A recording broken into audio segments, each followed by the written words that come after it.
The Graveyard of Space by Stephen Marlowe. Read for you by Elaine Frank. He lit a cigarette, the last one they had, and asked his wife, "Want to share it?" "No, that's all right." Diane sat at the viewport of the battered old Gorman 87, a small figure of a woman hunched over and watching the parade of asteroids like tiny, slow-moving, incandescent flashes. Ralph looked at her and said nothing. He remembered what it was like when she had worked by his side at the mine. It had not been much of a mine. It had been a bust, a first-class, sure-as-hell bust, like everything else in their life together. It had aged her. Had it only been 3 years, he thought? 3 years on asteroid 4712, a speck of cosmic dust drifting on its orbit in the asteroid belt between Jupiter and Mars. Uranium potential high, the government had said, so they had leased the asteroid and prospected it, and although they had not finished the job, they were finished. They were going home, and now there were lines on Diane's face, although she was hardly past 24, and there was a bitterness, a bleakness in her eyes. The asteroid had ruined them, had taken something from them, and given nothing in return. They were going home, and Ralph Meeker thought they had left more than their second-hand mining equipment on asteroid 4712. They had left the happy early days of their marriage as a ghost for whomever tried his luck next on 4712. They had never mentioned the word divorce. Diane had merely said that she would spend some time with her sister in Marsport instead of going on to Earth. "We'd be swinging around to sunward on 4712, Ralph mused. "Please, that's over. I don't want to talk about the mine." "Won't it ever bother you that we never finished?" "We finished," Diane said. He smoked the cigarette halfway and offered it to her. She shook her head, and he put the butt out delicately to save it. Then a radar bell clanged. "What is it?" Ralph asked, immediately alert, studying the viewport. You had to be on alert on an old tub like Gorman 87. 100-tonner, it had put in 30 years and 1 billion and some miles for several owners. Its warning devices and its reflexes. It was funny, Ralph thought, how you ascribe something human like reflexes to 100 tons of battered metal. Were unpredictable. "I don't see anything," Diane said. He didn't either, but you never knew in the asteroid belt.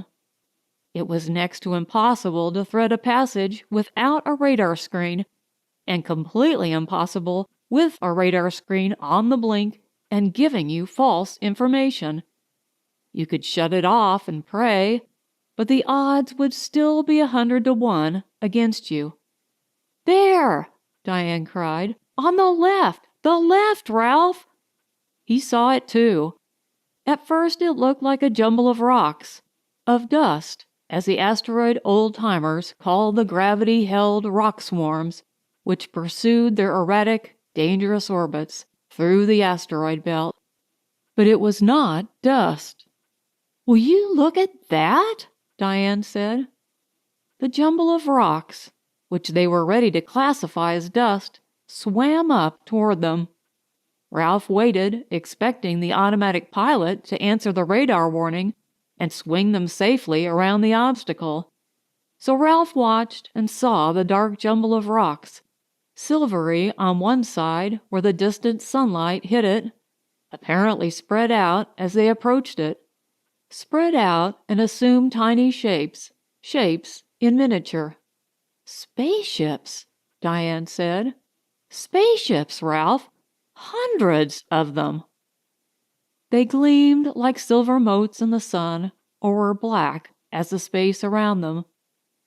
They tumbled slowly, in incredible slow motion, end over end, and around each other, as if they had been suspended in a slowly boiling liquid instead of the dark emptiness of space. "That's the Sargasso," Ralph said. But we're off course. I know it. The radar was probably able to miss things in our way, but failed to compensate afterwards and bring us back to course. Now, suddenly Ralph dived for the controls.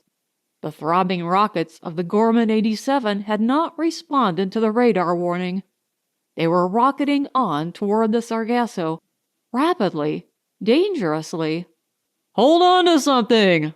Ralph hollered, and punched full power in the left rockets and braking power in the right forward rockets simultaneously, attempting to stand the Gorman 87 on its head and fight off the deadly gravitational attraction of the Sargasso. The Gorman 87 shuddered like something alive, and Ralph felt himself thrust to the left and forward violently. His head struck the radar screen, and, as if mocking him, the radar bell clanged its warning. He thought he heard Diane scream. Then he was trying to stand, but the gravity of sudden acceleration gripped him with a giant hand, and he slumped back slowly, aware of a wetness seeping from his nose, his ears.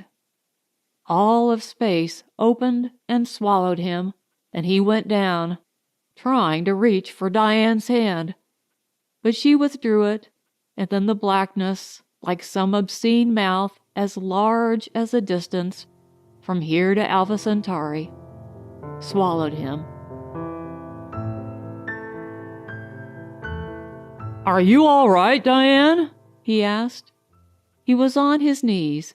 His head ached, and one of his legs felt painfully stiff. But he had crawled over to where Diane was down, flat on her back, behind the pilot chair. He found the water tank unsprung and brought her some, and in a few moments she blinked her eyes and looked at him. "Cold," she said.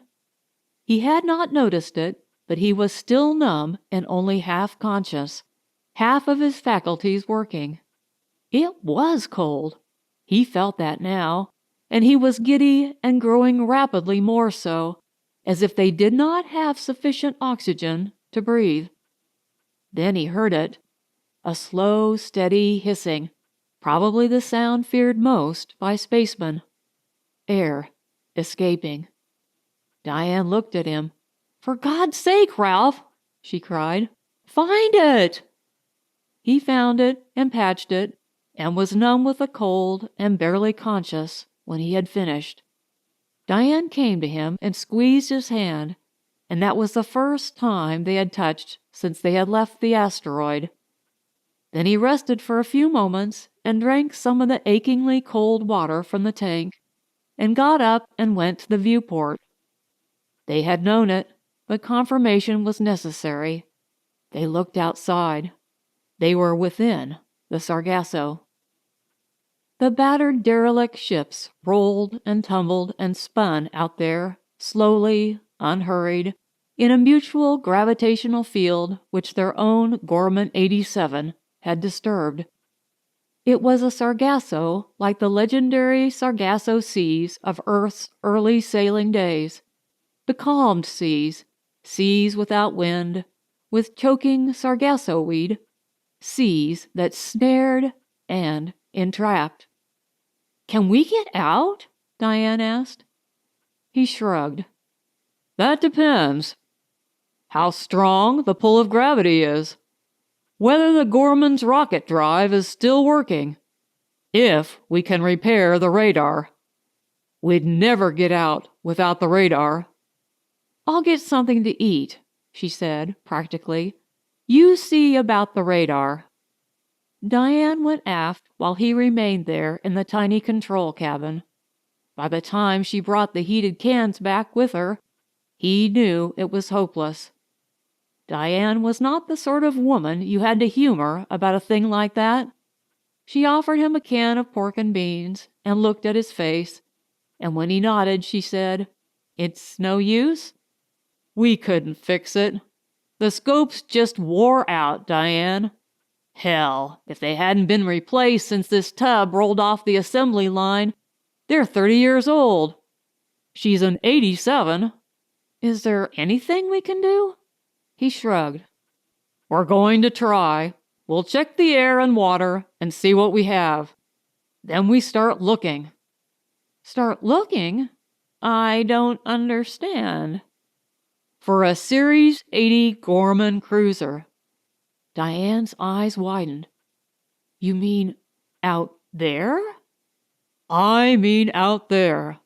If we find a Series 80 cruiser, and we might, and if I'm able to transfer the radar scopes after we find out they're in good shape, then we have a chance. Diane nodded slowly. If there are any other minor repairs to make, I could be making them while you look for a Series 80 Gorman. But Ralph shook his head. We'll probably have only a few hours of air to spare, Diane. If we both look, we'll cover more ground. I hate to ask you, because it won't be pretty out there, but it might be our only chance. I'll go, of course. Ralph? Yes?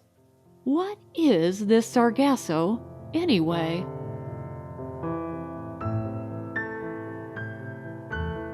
He shrugged as he read the meters on the compressed air tanks. 4 tanks full, with 10 hours of air, for 2, in each. 1 tank half full. 5 hours. 5 plus 40. 45 hours of air. They would need a minimum of 35 hours to reach Mars. No one knows for sure about the Sargasso, he said, wanting to talk, wanting to dispel his own fear so he would not communicate it to her as he took the spacesuits down from the rack and began to climb into one. They don't think it's anything but the ships, though. It started with a few ships, then more and more. Trapped by mutual gravity. It got bigger and bigger, and I think there are almost 1,000 derelicts here now. There's talk of blasting them clear, of salvaging them for metals, and so on. But so far, the planetary governments haven't cooperated. But how did the first ships get here? It doesn't make a hell of a lot of difference. One theory is ships only, and maybe a couple hunks of meteoric debris in the beginning. Another theory says there may be a particularly heavy small asteroid in this maze of wrecks somewhere. You know, super heavy stuff with the atoms stripped of their electrons and the nuclei squeezed together, weighing in the neighborhood of a couple of tons per square inch. That could account for the beginning. But once the thing got started, the wrecked ships account for more wrecked ships, and pretty soon you have a Sargasso. Diane nodded and said, You can put my helmet on now. All right. Don't forget to check the radio with me before we go out. If the radio doesn't work, then you stay here, because I want us in constant radio contact if we're both out there. Is that understood? Yes, sir, Captain, she said, and grinned. It was her old grin. He had not seen her grin like that for a long time. He had almost forgotten what that grin was like. It made her face seem younger and prettier as he had remembered it from what seemed so long ago, but was only 3 years. It was a wonderful grin, and he watched it in the split second which remained before he swung the heavy helmet up and in place over her shoulders. Then he put on his own helmet awkwardly and fingered the outside radio controls. Hear me? He said. I can hear you. Her voice was metallic but very clear through the suit radios. Then listen, there shouldn't be any danger of getting lost. I'll leave a light on inside the ship and we'll see it through the ports. It will be the only light, so whatever you do, don't go out of range. As long as you can always see it, You'll be okay. Understand? Right, she said, as they both climbed into the Gorman 87's airlock and waited for the pressure to leave it and the outer door to swing out into space. Ralph? I'm a little scared, Ralph. That's all right, he said. So am I. What did you mean, it won't be pretty out there? Because we'll have to look not just for Series 80 Gormans, but for any ships that look as old as ours. There ought to be plenty of them, and any one of them could have had a Gorman radar scope, although it's unlikely. Have to look, though. But what won't be pretty?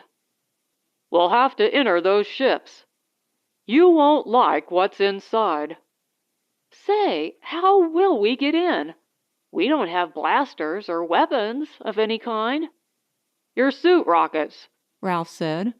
You swing around and blast it with your suit rockets. A porthole should be better than an airlock if it's big enough to climb through. You won't have any trouble. But you still haven't told me what...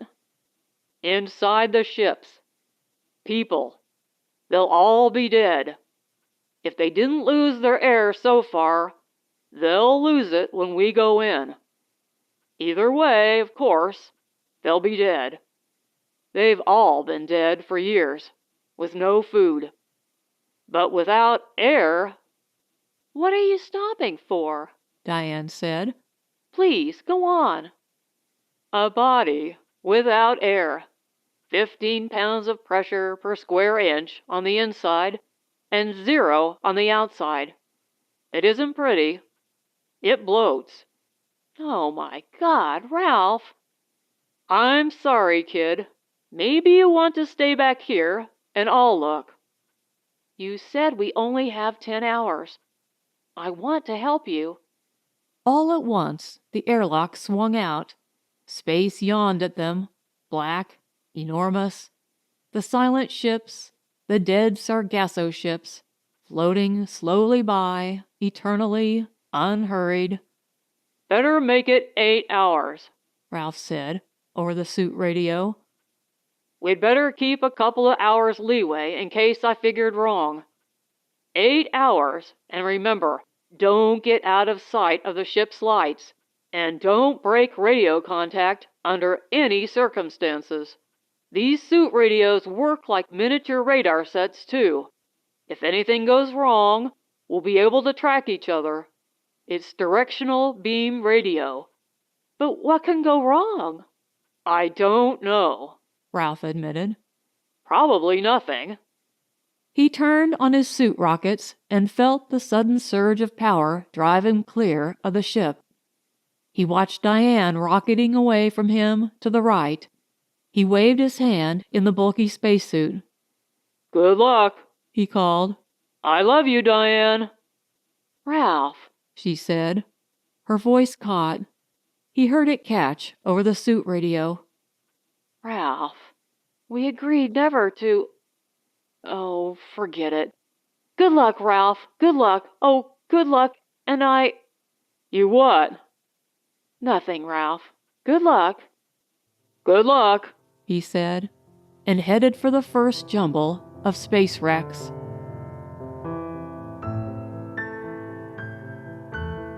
It probably would have taken them a month to explore all the derelicts which were old enough to have Gorman Series 80 radar scopes. Theoretically, Ralph realized, even a newer ship could have one. But it wasn't likely, because if someone could afford a newer ship, then he could afford a better radar scope. But that, he told himself, was only half the story. The other half was this. With a better radar scope, a ship might not have floundered into the Sargasso at all. So it was hardly possible to pass up any ship if their life depended on it. And the going was slow. Too slow. He had entered some dozen ships in the first 4 hours, turning, using his shoulder rockets to blast a porthole out and climb in through there. He had not liked what he saw, but there was no preventing it. Without a light, it wasn't so bad, but you needed a light to examine the radar scope. They were dead. They had been dead for years. But of course, there would be no decomposition in the airless void of space, and very little, even if air had remained, until he blasted his way in, for the air was sterile, canned spaceship air. They were dead, and they were bloated. All impossibly fat men, with white faces like melons, and gross bodies like Tweedledees, and limbs like fat sausages. By the 5th ship he was sick to his stomach, but by the 10th he had achieved the necessary detachment to continue his task. Once, it was the 8th ship, he found a Gorman Series 80 radar scope, and his heart pounded when he saw it. But the scope was hopelessly damaged, as bad as their own. Aside from that, he did not encounter any, damaged or in good shape, which they might convert for their own use. 4 hours, he thought. 4 hours and 12 ships. Diane reported every few minutes by intercom. In her first 4 hours, she had visited 8 ships. Her voice sounded funny. She was fighting it every step of the way, he thought. It must have been hell to her, breaking into those wrecks with their dead men with faces like white, bloated melons. In the 13th ship, he found a skeleton. He did not report it to Diane over the intercom. The skeleton made no sense at all. The flesh could not possibly have decomposed. Curious, he clomped closer on his magnetic boots. Even if the flesh had decomposed, the clothing would have remained. But it was a skeleton picked completely clean, with no clothing, not even boots, as if the man had stripped of his clothing first. He found out why a moment later, and it left him feeling more than a little sick. There were other corpses aboard the ship. A battered Thompson 81 in worse shape than their own Gorman. Bodies, not skeletons. But when they had entered the Sargasso, they had apparently struck another ship. One whole side of the Thompson was smashed in, and Ralph could see the repair patches on the wall. Near them, and thoroughly destroyed, were the Thompson spacesuits. The galley lockers were empty when Ralph found them. All the food gone. How many years ago? And one of the crew, dying before the others. Cannibalism. Shuddering, Ralph rocketed outside into the clear darkness of space. That was a paradox, he thought. It was clear, all right, but it was dark. You could see a great way. You could see a million miles, but it was darker than anything on Earth. It was almost an extra-dimensional effect. It made the third dimension on Earth, the dimension of depth, seem hopelessly flat. "Ralph!" "Go ahead, kid," he said. It was their first radio contact in almost half an hour. "Oh, Ralph, it's a Gorman, an 85, I think, right in front of me. Ralph, if its scopes are good, oh, Ralph!" "I'm coming," he said. "Go ahead inside. I'll pick up your beam and be along." He could feel his heart thumping wildly. 5 hours now. They did not have much time. This ship, this Gorman 85 which Diane had found, might be their last chance, because it would certainly take him all of 3 hours to transfer the radioscope using the rockets from one of their spaceships to their own ship. He rocketed along now, following her directional beam, and listened as she said, "I'm cutting through the porthole now, Ralph. Her voice stopped suddenly. It did not drift off gradually. It merely ceased, without warning, without reason. "Diane!" he called. "Diane, can you hear me?"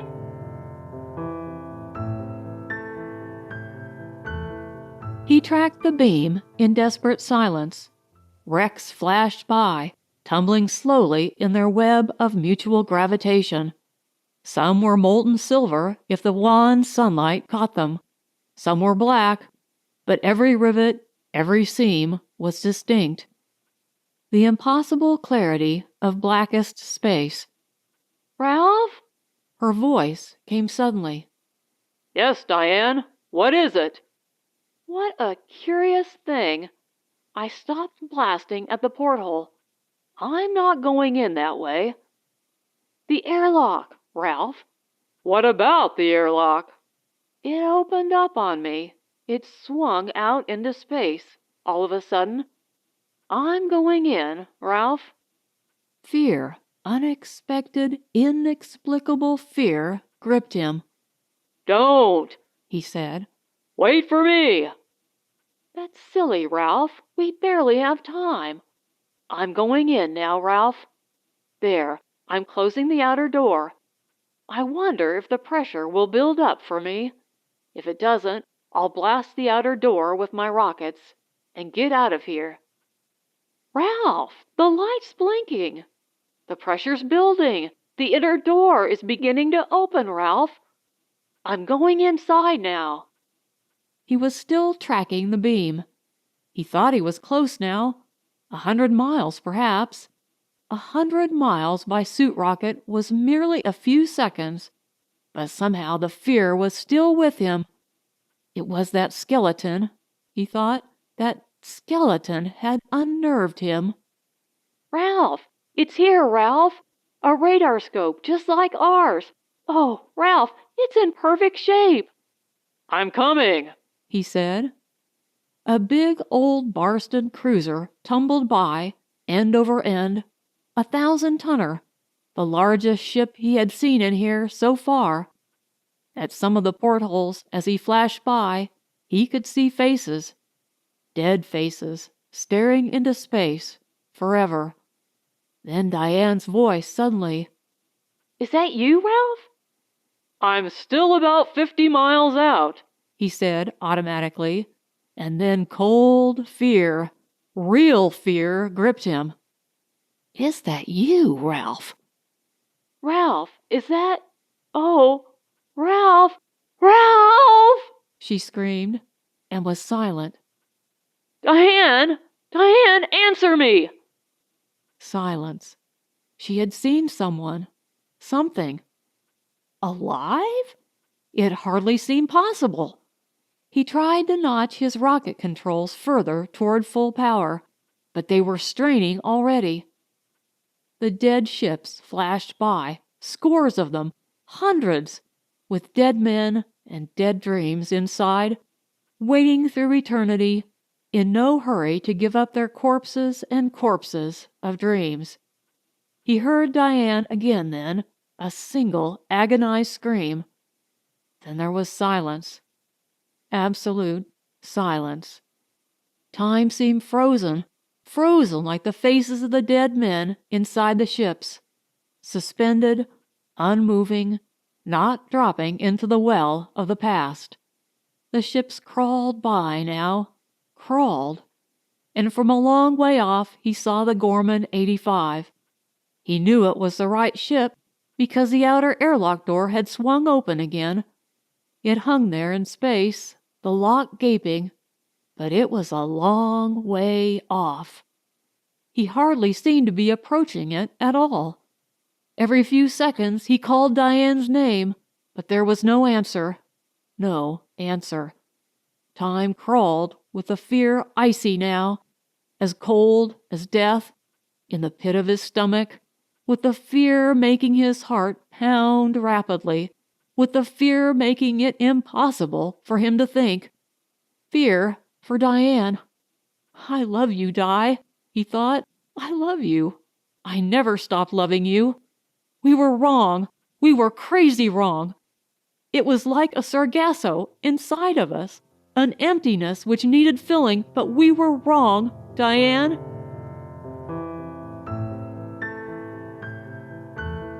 He reached the Gorman and plunged inside the airlock, swinging the outer door shut behind him. He waited. Would the pressure build up again, as it had built up for Diane? He did not know. He could only wait. A red light blinked over his head. On and off, as pressure was built. Then it stopped. 15 pounds of pressure in the airlock, which meant that the inner door should open. He ran forward, rammed his shoulder against it, tumbled through. He entered a narrow companionway and clomped awkwardly toward the front of the ship, where the radar scope would be located. He passed a skeleton in the companionway, like the one he had seen in another ship. For the same reason, he thought. He had time to think that, and then he saw them. Diane, on the floor, her spacesuit off her now, a great bruise, blue ugly bruise across her temple, unconscious. And the thing which hovered over her.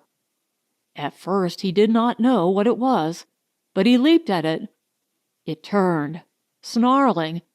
There was air in the ship, and he wondered about that. He did not have time to wonder.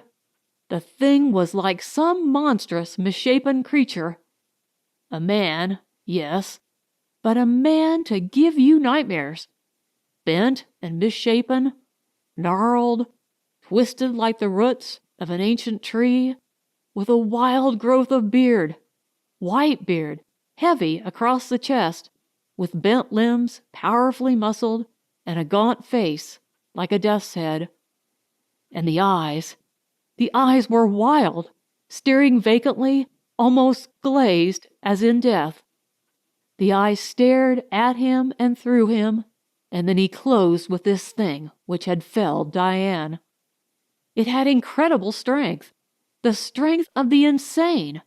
It drove Ralph back across the cabin, and Ralph, encumbered by his spacesuit, could only fight awkwardly. It drove him back, and it found something on the floor, the metal leg of what once had been a chair, and slammed it down across the faceplate of Ralph's spacesuit. Ralph staggered, fell to his knees. He had absorbed the blow on the crown of his skull through the helmet of the suit, and it dazed him. The thing struck again, and Ralph felt himself falling. Somehow he climbed to his feet again. The thing was back over Diane's still form again, looking at her, its eyes staring and vacant. Spittle drooled from the lips. Then Ralph was wrestling with it again. The thing was almost protean. It all but seemed to change its shape and writhe from Ralph's grasp as they struggled across the cabin. But this time there was no weapon for it to grab and use with stunning force. Half crazed himself now, Ralph got his fingers gauntleted in rubberized metal about the sinewy throat, under the tattered beard. His fingers closed there, and the wild eyes went big, and he held it in that way a long time, then finally thrust it away from him. The thing fell, but sprang to its feet. It looked at Ralph, and the mouth opened and closed, but he heard no sound. The teeth were yellow and black, broken, like fangs. Then the thing turned and ran. Ralph followed it as far as the airlock. The inner door was slammed between them. A light blinked over the door. Ralph ran to a porthole and watched. The thing, which had been a man, floated out into space, turning, spinning slowly. The gnarled, twisted body expanded outward, became fat and swollen, balloon-like. It came quite close to the porthole, thudding against the ship's hull, the face, dead now, like a melon. Then, after he was sick for a moment, there beside the airlock, he went back for Diane.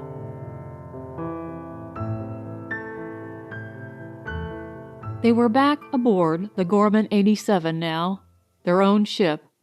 Ralph had revived Diane and brought her back, along with the other Gorman's radioscope, to their battered tub.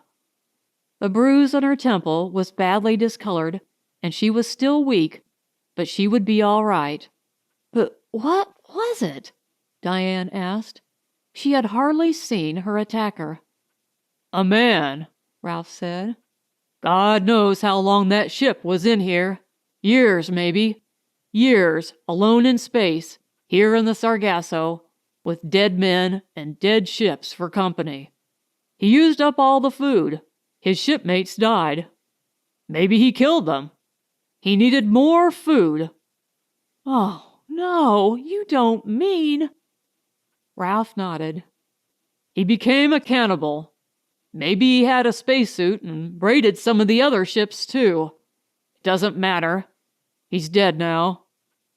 He must have been insane like that for years, waiting here, never seeing another living being. Don't talk about it, Ralph said, then smiled. Ship's ready to go, Diane. Yes, she said. He looked at her. Mars? She didn't say anything. I learned something in there, Ralph said. We were like that poor insane creature, in a way. We were too wrapped up in the asteroid and the mine. We forgot to live from day to day, to scrape up a few bucks every now and then, and maybe take in a show on Ceres, or have a weekend on Vesta. What the hell, Di? Everybody needs it. Yes, she said. Di? Yes, Ralph? I want to give it another try. If you do. The mine? The mine, eventually. The mine isn't important. Us, I mean. He paused, his hand still over the controls. Will it be Mars? No, she said, and sat up and kissed him. A weekend on Vesta sounds very nice. Very, very nice, darling. Ralph smiled and punched the controls. Minutes later, they had left the Sargasso, both Sargassos, behind them. The end.